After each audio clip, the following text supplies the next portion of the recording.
मला असं वाटतं की दोन्ही भावांनी काय करावं हे त्यांचा कौटुंबिक विषय आहे आणि म्हणून ते बरोबर आले काय काय नाही बरोबर आले काय. कोणाचंही कुटुंब अगर एकत्र येत असेल, जुडत असेल, वाद मिटत असतील, ती चांगलीच गोष्ट आहे. त्याच्यामध्ये काय आम्हा लोकांना विचार करणं, दखल घेणं, दुःख होण्याचं काही कारण नाही. शेवटी ठाकरे कुटुंब म्हणून एकत्र येत असतील तर चांगलीच गोष्ट आहे. पण ज्यांनी ठाकरे कुटुंब त्यावेळी तोडलं ते आज जोडण्याची भाषा करतायत. उदाहरण आपल्याला माहिती असेल, जेव्हा राजसाहेबांनी जेव्हा शिवसेना सोडली तेव्हा संजय राऊतची गाडी राजसाहेबांच्या कार्यकर्त्यांनी जाळली होती. तसंच अन्य लोक पण आहेत जे त्यावेळी शकुनी मामाच्या भूमिकेमध्ये होते, पण आज मोठे दोन्ही भावांनी किती एकत्र आलं पाहिजे एवढे लेक्चर देत बसतायत. आणि म्हणून त्यांचे वाद मिटत असतील तर माझ्या त्यांना शुभेच्छा आहेत. सलीम कुत्ता प्रकरण सलीम कुत्ता प्रकरण जे तुम्ही काढलेलं होतं त्यावर आता ते बडगुजर जे आहे ते भाजप मध्ये येण्याच्या तयारीमध्ये नाही, पण आता ते त्या दिवशी महाराष्ट्राचे मुख्यमंत्री म्हणून आमच्या फडणवीस साहेबांना ते भेटले.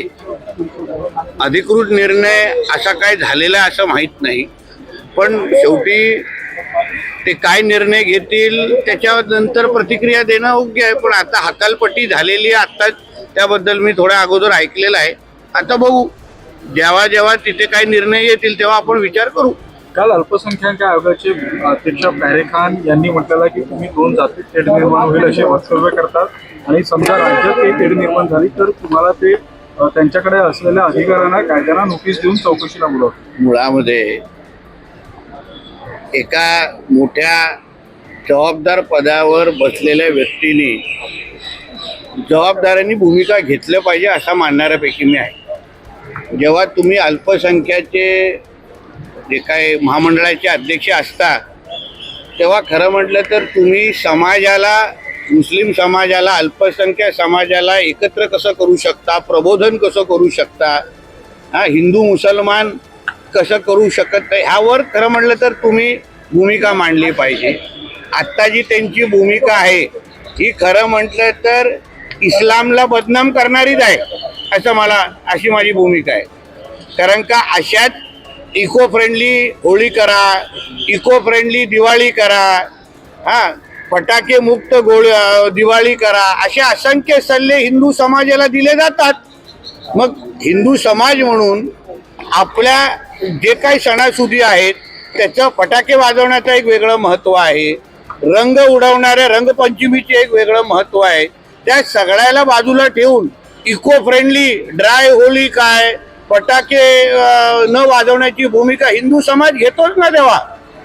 तेव्हा आम्ही असं दुसऱ्या धर्माला नावं ठेवत बसत नाही, तेव्हा अशी जोर जबरदस्ती करत बसत नाही, तेव्हा हिंदू समाज कोणाला आपला धाक दाखवत नाही की हम लोग तो भी बकरा काटेंगे असं आम्ही बोलत नाही.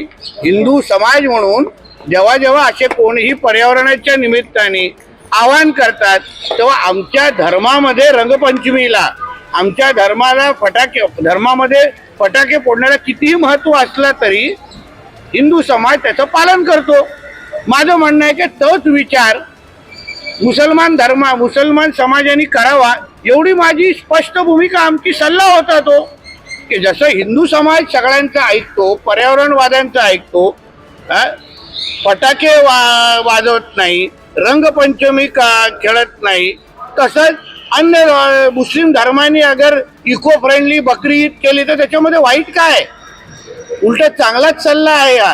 याच्यामध्ये हिंदू मुसलमान कसं होतं हे तरी दाखवावं. उलट जे काही तुम्ही विरोध करताय, इको फ्रेंडली जे सल्ले देताय, त्यांना जे काही तुम्ही नावं आणि शिव्या देताय, हिंदू मुसलमान जे करतायत ना, तुम्ही अप्रत्यक्ष पद्धतीने इस्लामच्या बाबतीमध्ये अजून गैरसमज पसरवताय की कोण अगर चांगला सल्ला देत असेल तर ते इस्लाममध्ये मान्य नाही, हे त्यांच्यासारखे लोक बाहेर येऊन दाखवत आहेत. त्यांनी असंही म्हटलं की तुम्ही फडणवीसांचं नाव चुकीच्या पद्धतीने कोट करता आणि महाराष्ट्र बर्बाद करायला तुम्ही महाराष्ट्रामध्ये अगर आपल्याला शांती आणि लॉ अँड ऑर्डर अगर आपल्याला कायद्याने सुव्यवस्था राखायचं असेल, आज बकरी ईदच्या मुळे असंख्य हिंदू समाजाचे राहणारे जे नागरिक आहेत ते अस्वस्थ आहेत. कारण का बकरी ईदच्या वेळी त्यांच्या सोसायट्यांमध्ये बकरे कापले जाणार, त्याच्यामध्ये वास दुर्गंधी या सगळ्या गोष्टीमुळे दोन्ही समाजामध्ये वाद होणार आहेत. उद्या हिंदू आणि मुसलमानच्या नावाने दंगली पण होऊ शकतात. तर हे थांबवण्यासाठी अगर कोण सल्ले देत असतील, अगर कोणी सूचना देत, ज्या हिंदू धर्माला पण भेटतात, आपल्याला हिंदू धर्माला सांगितलं जातं की नाही की तुम्ही इको फ्रेंडली होळी करा, आता गणेश चतुर्थी आल्यावर तुम्ही अशीच मूर्ती बनवा, तशीच मूर्ती बनवा, सांगितली जाते की नाही. तर हिंदू समाज तेव्हा असं येऊन आक्रोश दाखवतो का, राग दाखवतो का, जोर जबरदस्ती करतो का. काल अबू आझमी म्हटले हम बकरा काटेंगे, असा हिंदू समाजाने भूमिका घेतली. कोण कितना भी इको फ्रेंडली बोलेगा तो भी हम रंगपंचमी करेंगे, फटाके जोरदार बजाएंगे, अशी भूमिका घेतली.